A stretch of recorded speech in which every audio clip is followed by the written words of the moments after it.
नमस्कार, मैं अनिल कुमार श्रीवास्तव। आप देख रहे हैं दैनिक जनजागरण न्यूज। जैसा कि आपको पता है, हम बाबा पटेरा धाम आए हुए थे पिछले सत्र में और हमने आपको इसकी महत्ता के बारे में पूरी जानकारी दिखाई थी। एक साल में काफी कुछ यहाँ पे परिवर्तन हुआ है और विकास की दिशा में काफी कार्य भी हुए हैं।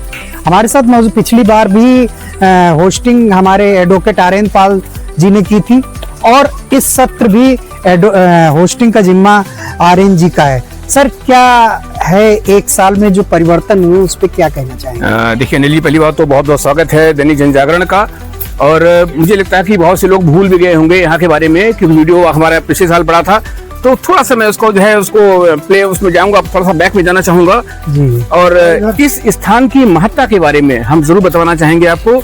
जैसा कि किंवदंतियों के अनुसार ये स्थान ऐसा है जहाँ भोलेनाथ आप देख रहे हैं सामने जी, ये किसी के द्वारा स्थापित नहीं किए गए हैं जी जी। ये स्वयंभू हैं, स्वयं प्रकट हुए हैं, जैसा कि यहाँ के क्षेत्रीय लोगों ने जानकारी दी है जी जी। और ये स्थान इतना सुरम्य है, इतना अद्भुत है जी जी। और लोगों का मानना है कि यहाँ पर जो भी मन्नत मांगी जाती है वो पूरी होती है। तो ऐसे अलौकिक शिवधाम में आप सभी का बहुत बहुत स्वागत है। और आइए, हम चाहते हैं कि हम अब आपको बाबा के दर्शन कराएं और उसके बाद यहाँ का जो कार्यों ने आपने देखा है, यहाँ का सौंदर्यीकरण जो हो रहा है वो आप देख ही रहे हैं। और उन भगवान से, उन शिव से, उन आराध्य को मैं आपसे बुलवाना चाहूंगा जिनके लिए हम सब यहाँ पर एकत्र हैं। हमारे साथ में हमारी पूरी, आप देख रहे हैं कि आसपास के गांव के सभी लोग बैठे हुए हैं। मैं देखता हूँ राहुल जी इधर हैं, इधर सतीश जी हैं, इधर पप्पू भाई हैं, हमारे महंत जी हैं, अनिल पांडे जी हैं, भानु प्रताप सिंह जी हैं, इधर संतोष जी हैं। ये सभी लोग स्थानीय लोग हैं और इनका एक ऐसा कहना चाहिए कि जुड़ाव हो गया है भोलेनाथ से कि अपना अपना काम छोड़ के भी ये भोले की शरण में भोले का काम करने के लिए यहाँ पर एकत्र हैं। आइए हम लोग चल। क्या आपकी सफलता केवल आपकी नहीं, समाज की प्रेरणा भी है?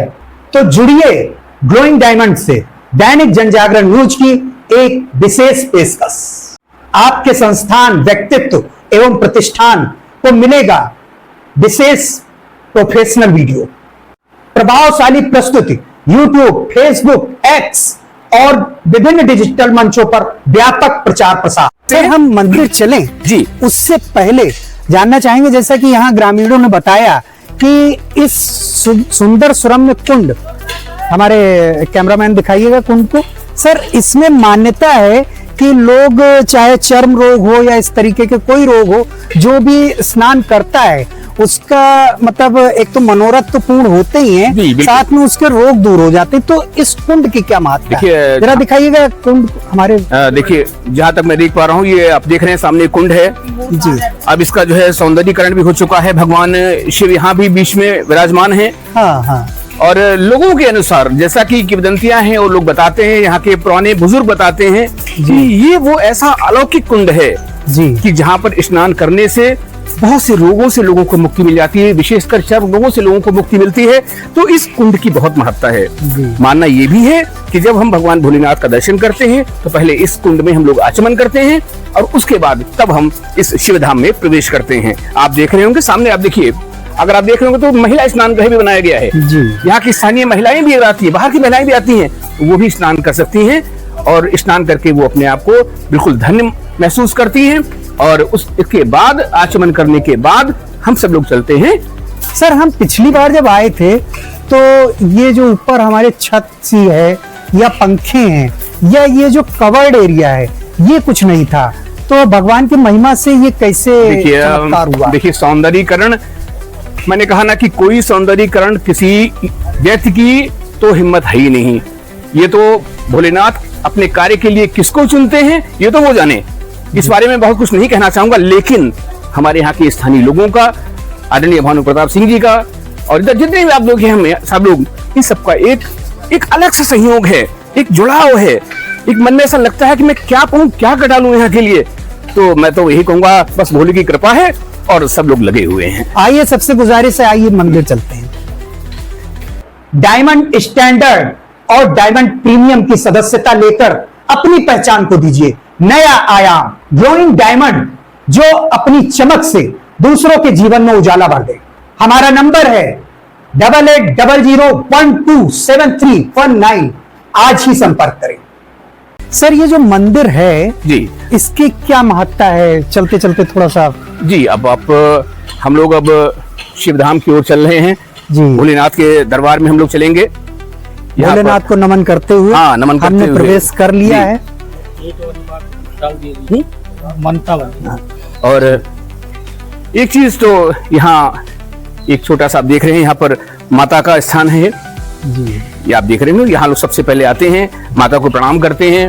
उसके बाद ये भोलेनाथ का डमरू और त्रिशूल, इसको लोग प्रणाम करते जी। हैं। और उसके बाद हम सब लोग मुख्य दरबार में प्रवेश करते हैं, भोलेनाथ के दरबार में प्रवेश करते हैं। आइए आप देख रहे होंगे आप, ये रहे बाबा भोलेनाथ, जी, जिनकी कृपा, जिनकी दया से ये अलौकिक धाम यहाँ पर स्थापित है। भोलेनाथ ही आप देखें, भगवान भोलेनाथ। सर, इस लाट के विषय में थोड़ा सा प्रकाश डालिए। देखिए, फिर अनिल जी मैं कहना चाहूंगा, ईश्वर के बारे में कहना इंसान की औकात नहीं है, फिर भी यहाँ लेकिन जो हाँ, जैसा कि बताया कीर्तन जी गया, प्रसाद, हाँ। जैसा कि भोलेनाथ की कृपा से सब लोगों ने जैसा बताया, जी, उस हिसाब से मैं जरूर कहना चाहूंगा, ये भगवान भोलेनाथ स्वयं प्रकट हुए हैं और शायद इसीलिए लोगों के मनोरथ यहाँ पर पूर्ण होते हैं। बहुत सी मान्यताएं पूरी होती हैं, दूर दूर से लोग यहाँ पर आते हैं, भगवान भोलेनाथ का दर्शन करते हैं और मान्यताएं उनकी पूर्ण होती हैं। जी, जी। सर, यहाँ पिछली बार मुंडन वगैरह होते रहते थे। जी, जी, बिल्कुल। उसका भी काफी आप लोगों ने विस्तार किया है, उसके विषय में क्या है? तो खोल दियो। देखिए, इधर आप देखेंगे पीछे, ये देखिए, ये चारों तरफ ही जंगल था। ये जी, मन्नत- जी। आप देख रहे हैं, ये देखिए, ये जो आप क्या जो है ये देख रहे हैं लोग ना, मन्नत मांगते ये मान्यता है कि यहाँ पर लोग जो है आपके कोई मन्नत कर मांगते हैं, पिछली बार आपको जी। है, तो एक ईंट को लोग उठाकर भगवान भोलेनाथ से आराधना करते जी, हैं और अपनी मन्नत को यहाँ पर स्थापित कर देते जी। हैं। और जब मन्नत वो पूर्ण होती है तो वो भोलेनाथ का प्रसाद चढ़ाते हैं और अपने आप को ये देखिए, धन्य मानते हैं। बेटा दिखाओ, ये देखो, ये धागा से ये बांधी सब जो है देख रहे हैं, जी, जी, और पीछे आप देख रहे हैं जंगल दिख रहा है। जी, जी, कभी ये घनघोर जंगल था, जी, जंगल के बीच में शिवधाम स्थापित था। अच्छा, अच्छा, ना, ये जो है हाँ, हाँ, यहाँ पे जंगल कैसा था, जी, उसका जीता जाता उदाहरण जी, जी, ये है। ये देखिए, पेड़ देखिए आप, जो अरिंदर भैया ने कहा कि जंगल ये ऐसे ही जंगल था। ये तो काफी घना जंगल घना है। जंगल और काफी जो है इसी बीच में ये मूर्त जो थी एक चरवाहे को मिली। अच्छा, अच्छा, और इधर आप देख रहे हो, आप ये तो ये टी शर्ट, ये टीन सेट इधर दिखाएंगे मुंडन के लिए। तो यहाँ अरे, लोग मुंडन करवाते हैं, मुंडन कार्य भी यहाँ पर, मुंडन संस्कार होता है यहाँ पर। जी, जी, और ये देखिए, अंदर हम लोग चलते हैं, जैसा कि अभी पांडे जी ने बताया जी, कि यहाँ पर भगवान सत्यनारायण जी की कथा यहाँ पर होती है। आप ये स्थल भी देख रहे हैं, यहाँ पर और भी पूजन कार्य तो होते हैं। पांडे जी, ये कथा कब कब होती है? हर अमावस्या में होती है। हर अमावस्या को यहाँ पे कथा होती है। और लगभग कितने लोग आ जाते हैं? अरे सैकड़ों लोग, अब तो हजारों की संख्या में आते हैं। अच्छा, लेकिन जी अब यहाँ का विस्तार बहुत हो गया है जी, जी, और आप सब लोगों के सहयोग से भी भगवान भोलेनाथ ने, लगता है, आप सबको भी एक माध्यम बनाया है जी। इन सब चीजों को सर, ये दिखाने का। टीन सेट क्या है? ये आपने बाद में, ये देखिए, इसमें यहाँ पर अच्छा, अगर आप अच्छा, पीछे यहाँ देखेंगे, ये ये यज्ञशाला है। यज्ञ। यहाँ कई देख रहे होंगे यज्ञ कुंड बने हुए हैं। जी, यहाँ पर एक साथ कई हवन होते हैं। जी, जी, जी, अब देख रहे हैं, अमावस्या पर मेला लगता है हर अमावस्या को। शादियां हो जाती हैं एक महीने में। हाँ बिल्कुल, पप्पू जी ने बिल्कुल सही बताया। जी, जी, जी। हाँ, यहाँ पर शादी विवाह भी होते हैं। और सर, भानु सर, निकट भविष्य में और क्या प्लान है आप लोगों का? जी जी, आइए आओ। आइए भैया, बोलो। संतोष जी। आगे आने वाले समय में और क्या भगवान भोलेनाथ के आशीर्वाद से और क्या करने वाले हैं? जो शिव सरोवर, जी, जिसको हमने आपको बताया था हाँ, हाँ, कि अमृत सरोवर करके ये बनवाया, लेकिन अमृत सरोवर कैसा है ये तो आप देख ही रहे हैं। जी, जी, इसको हम लोग मिल करके सब लोगों के सहयोग से इसे अमृत सरोवर तो नहीं, इस शिव सरोवर के नाम से हम लोग इसमें बनाने वाले मिल करके पैसा लगा करके और इसको जो है अपनी मुकाम तक पहुंचाएंगे। अब मैं कार्यक्रम की बागडोर पुनः एडवोकेट आर्यन जी को सौंपता हूँ। सर, अनिल जी, फिर से एक बार आपका स्वागत है। जैसा कि अभी आप कह रहे थे कि यहाँ विस्तार की बात अगर करूं जी। तो सरोवर के ठीक बगल में अगर आप जी। देखेंगे तो वहां पर एक तालाब है। जी जी जी आगे लोगों का, स्थानीय लोगों का एक ये भी प्रयास है कि ये तालाब जो है एक रमणीय स्थल बने, यहाँ पर नौका विहार हो। जी जी उस उद्देश्य सिर्फ इतना है कि यहाँ पर जो भी आए, बच्चे, बूढ़े और जवान, कोई भी आए, तो सबके लिए भगवान शिव का आशीर्वाद भी प्राप्त हो और कुछ समय एक शांति के साथ इस सुरम्य स्थल पर बिता सकें। बिता सकते। एक ऐसी योजना भी है। अब कहां तक भोलेनाथ इसको पूरा कराते हैं ये तो वो जाने, लेकिन प्रयास हम लोग का जरूर रहेगा, एक पूरी कोशिश रहेगी। और अब तो ईश्वर की कृपा से बहुत लोग जुड़ गए हैं, एक कारवां बहुत हमारा बड़ा हो गया है, बहुत से लोग यहाँ आने लगे हैं। अब तो मुझे अकेला ही चला था जानिबे मंजर, जी, लोग बढ़ते गए, कारवां बढ़ता गया, कारवां बढ़ता है, कारवां बढ़ता है। कारवां, बिल्कुल सही बात तो आपने कहा। चलते चलते सर, चूंकि आदेशित तो भगवान भोलेनाथ ने स्वयं किया है, जी, जी। और सभी लोगों का कुछ न कुछ योगदान है, बिल्कुल। लेकिन कोई ना कोई अगुवाकार होता है। तो हम चाहते हैं कि भानु जी इस क्षेत्रवासियों को और भी जिनको कोई संदेश देना चाहें अगर, तो क्या कहना चाहेंगे इस क्षेत्र से, जनप्रतिनिधि से, सरकार से क्या कहना चाहेंगे? नहीं, उम्मीद सरकार से बहुत है। जी जनप्रतिनिधि चूंकि क्षेत्र में घूमते हैं, उनको बताने की भी कोई जरूरत नहीं है कि ऐसा है, ये करो वो करो। बाकी संदेश जो है अपने स्तर से, अपने प्रयासों से जितना इस क्षेत्र में कर पा रहे हैं, कर रहे हैं, और लोगों का जब सहयोग जुड़ रहा है तो हमारा संदेश जो हमारे आत्मा से निकल रहा है, इसका मतलब लोग उसको स्वीकार कर रहे हैं। और ये संदेश अगर पहुंचता है तो अगर हर घर में भोलेनाथ की पहुंच हो गई तो वो घर खुद ही धन्य हो जाएगा।